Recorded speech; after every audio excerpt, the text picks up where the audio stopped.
عنوان: غزوہ خندق اور اس کے اہم واقعات۔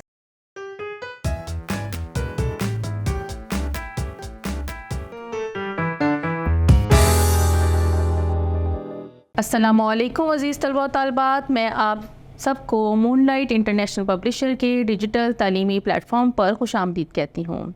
آج ہم غزوہ خندق کے واقعات پڑھیں گے۔ مدینہ منورہ تین اطراف سے باغات، پہاڑوں اور مکانات سے گھرا ہوا تھا۔ صرف داخلی راستہ جو شمال کی جانب تھا، اس طرف سے دشمن کے حملہ کرنے کا خطرہ موجود تھا۔ نبی کریم صلی اللہ علیہ وآلہ وسلم نے صحابہ کرام کے ساتھ اس علاقے کا جائزہ لیا اور حضرت سلمان فارسی رضی اللہ تعالیٰ عنہ کی تجویز پر عمل کرتے ہوئے 3000 صحابہ کرام کے ساتھ 20 دن کے اندر 15 فٹ چوڑی خندق کھودی اور تمام بچوں اور خواتین کو ایک قلعے میں محفوظ کر دیا اور حضرت عبداللہ ابن مکتوم رضی اللہ تعالیٰ عنہ کو ان کا نگران مقرر کیا۔ اور نبی اکرم صلی اللہ علیہ وآلہ وسلم 3000 اسلامی لشکر کو لے کر خندق کے پہرے پر مقرر ہوئے اور دوسری جانب سے تمام دشمنان اسلام جن کی تعداد تقریباً 10,000 تھی، مسلمانوں پر یک بارگی حملے کے لیے مدینہ کی طرف روانہ ہوئے۔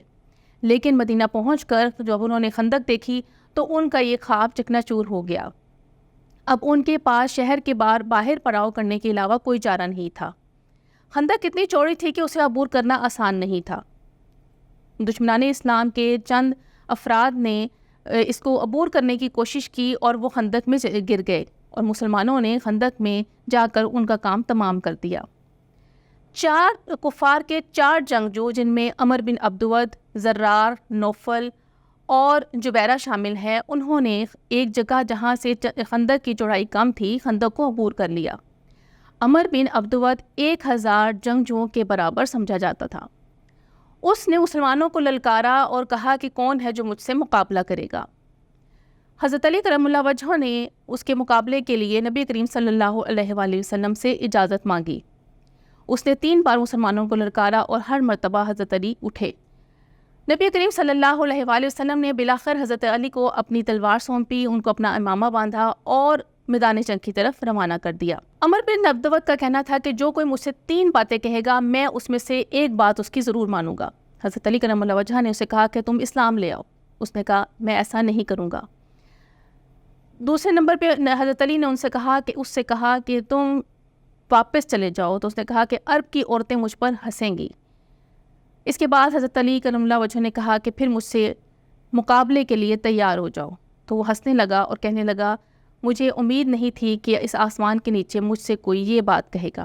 اس کے بعد عمر بن عبدود جو گھوڑے پر سوار تھا اور حضرت علی رضی اللہ تعالیٰ عنہ پیدل تھے، وہ گھوڑے سے نیچے اترا اور اپنے گھوڑے کی کونچیں کاٹ ڈالیں اور حضرت علی پر ایک سخت وار کیا۔ حضرت علی نے اس وار کو ڈھال سے روکنے کی کوشش کی، لیکن وار اتنا سخت تھا کہ تلوار ڈھال کے اندر پیوست ہو گئی اور حضرت علی کی پیشانی زخمی ہو گئی۔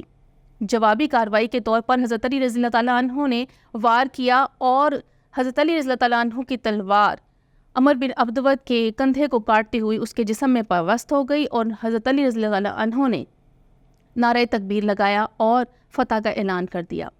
عمر بن عبدود کا یہ حال دیکھتے ہوئے اس کے باقی ساتھی واپس پلٹ گئے اور خندق کو عبور کرتے ہوئے نوفل خندق کے اندر جا گرا اور حضرت علی رضی اللہ تعالیٰ عنہ نے اس کا کام بھی تمام کر دیا۔ یہ بہت سخت دن تھا، دونوں اطراف سے تیروں اور پتھروں کی بارش جاری تھی۔ یہودی قبیلے سے متصل وہ قلعہ تھا جس میں نبی کریم صلی اللہ علیہ وآلہ وسلم نے عورتوں اور بچوں کو محفوظ کرنے کے لیے رکھا تھا۔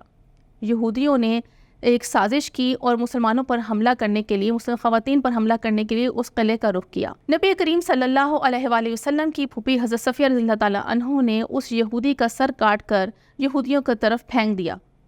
یہودی خوفزدہ ہو گئے اور انہیں ایسا محسوس ہوا کہ شاید جنگی حکمت عملی کے طور پر مسلمانوں کے چند افراد جو ہیں وہ اس قلعے میں موجود ہیں۔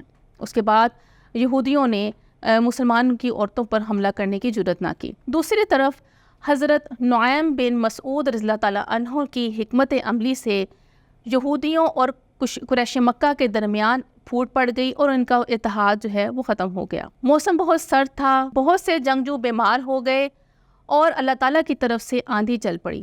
اب دشمنوں پر ہیبت طاری ہو گئی اور ان کے پاس اس کے سوا کوئی چارہ نہ تھا کہ وہ میدان کو چھوڑ کر واپس چلے جائیں۔ اس طرح اللہ تعالیٰ نے مسلمانوں کو فتح نصیب کی۔ امید کرتی ہوں کہ آج کے لیکچر سے آپ کو غزوہ خندق کے واقعات کے بارے میں جاننے کو بہت کچھ ملا ہوگا۔ اللہ حافظ۔